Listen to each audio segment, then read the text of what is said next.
مره اخرى الريال تندحر بشكل اللي هو غير اعتيادي. الهزيمه الثانيه في ظرف 10 ايام، الهزيمه الثانيه على التوالي في المعقل ديالو سانتياغو برنابيو، المعقل اللي كان تاريخي، المعقل اللي كان صعيب ان الفرقه تخرج منه حيه. دابا ديك المره خداو مع البارسا 4 وهاد المره 3. اشنو هما الاسباب؟ اشنو واقع في البيت ديال الرياض؟ وشنو هو المستقبل ديال الفريق بوغ لو ريست ديال هذا الموسم؟ هادشي اللي غادي نكتشفوه في المحلل ديال اليوم.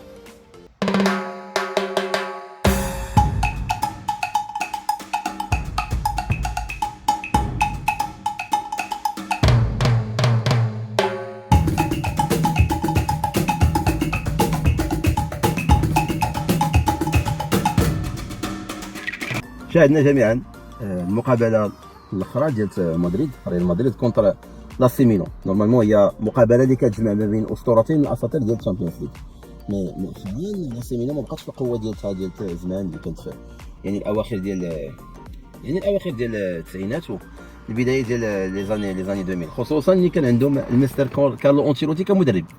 يعني ملي مشى كارلو انشيلوتي تقريبا الميلان راه ما بقاتش هي الميلان. شفنا البارح ان الريال كينضحر مره اخرى بحصه 3-1، حصه ثقيله في الميدان ديالو.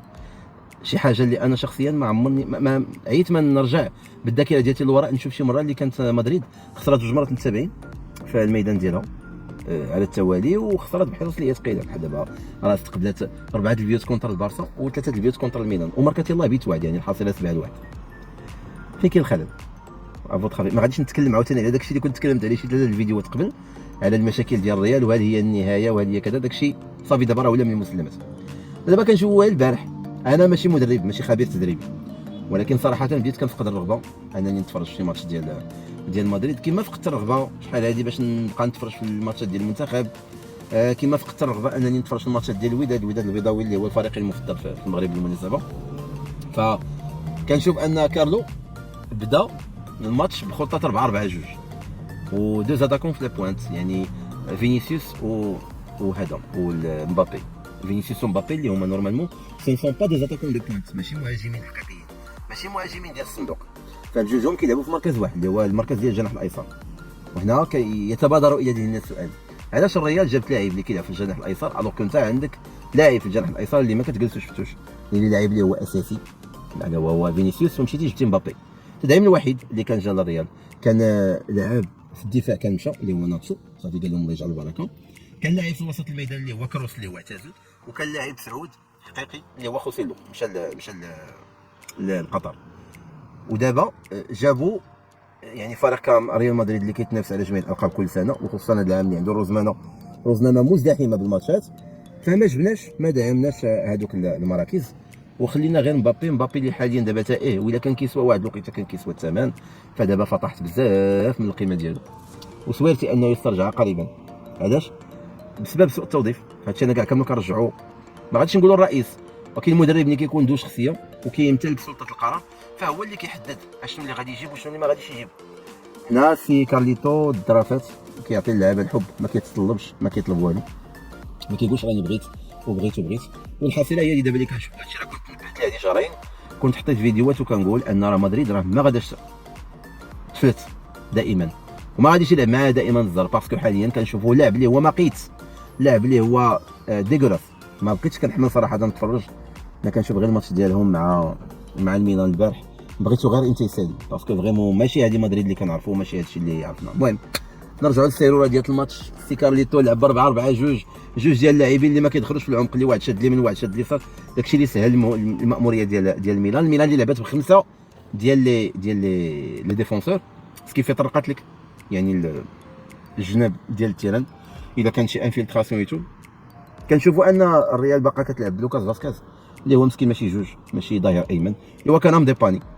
وكما شفتوا راه البيوتا كاع كاملين من البارح راه جاو من عنده. كاين هذاك السيء جدا شواميني اللي غالبا ما غاديش يكمل، بعدا الا جا شي مدرب اخر ما غاديش يبقى، ما خطاك الا لقى له شي توليفه اخرى شي توظيف اخر او الا رفع عليه من المستوى ديالو. ميندي كارثه خلاص، داك حبيب ملايين راه ما غاديش نبقاو كنهضروا عليه. المستوى ديال ميليتاو كارثه. انا دابا هاد اللعابه اللي كنقول لهم راه الا ما مشاوش، الا ما غبروش علينا، الا ما ضربوش علينا زلافهم، راه واصلا هو العام راه مشى. البطوله مدريد راه ما غتقفلش عليها، يعني دابا البارسا حاليا راه عندها 9 نقاط ديال الفرق، راه ما غاديش تطلق البطوله. تشامبيونز ليغ مدريد باش يتكلاسر 8 الاولى يعني راه من رابع المستحيلات، خصوصا انك خسر جوج ماتشات.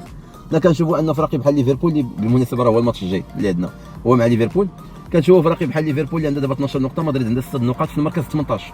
والا عقلتوا على الشرح اللي كنت شرحته على النظام الجديد ديال الشامبيونز ليغ، فالفرقه من الاول من المركز الاول حتى المركز الثامن هما اللي كيدوزوا نيشان للدور الثاني بلا ما يحتاجوا يعني دور بيس، دور ثاني بيس.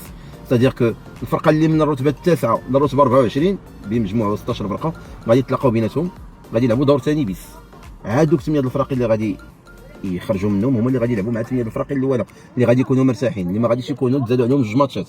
وغالبا مدريد ما غاديش تكراسى ما بين 8 الاولى فيو هذا المستوى وفيو حتى النقط وفي الفرق اللي جايين من اللور. اليوم راه غادي يلعبوا الفرق الاخرين وغالبا غادي يلحقوا عليها، وما يعني في الاخر ديال لا جورني ما غاديش تكون مدريد في الرتبه 17.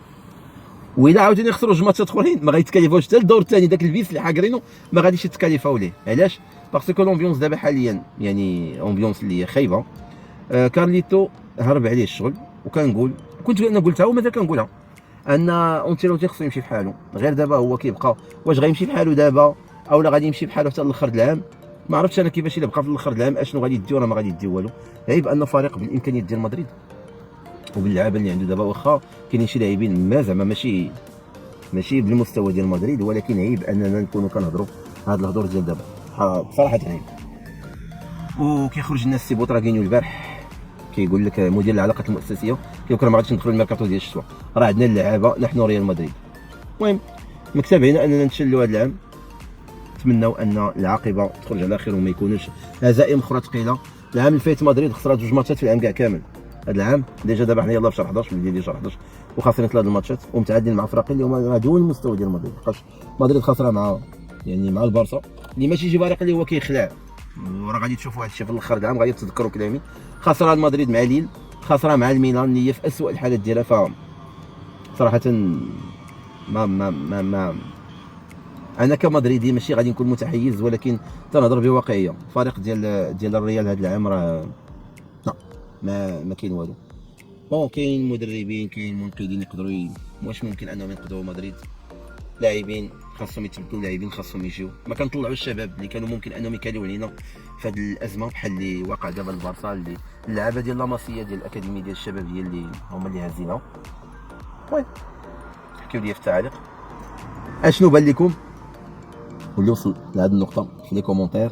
يكتب لي اونتيلوتي سير فحالك باش نعرف الناس عاوتاني اللي بون التفاعلات هما ضعيفه، ولكن لن ايأس و جو في با جوتي ليبونج. غادي نبقى كندير الحوايج اللي تيعجبوني، هادشي ديال التحليل، هادشي ديال الحدوته، هادشي ديال لي فلوغ، هادشي ديال لي شورتس. فهو ما كنتش انا يعني ما كنديروش بالغرض ديال الربح، مي سيرتو كنديرو بالغرض ان كنعبر على داكشي اللي عندي لداخل بصوت عالي وكنبارطاجيه مع الاصدقاء ديالي ومع المتابعين ديالي. شكرا على حسن التتبع، والى حلقه قادمه من المحلل الرياضي. دوزو بخير.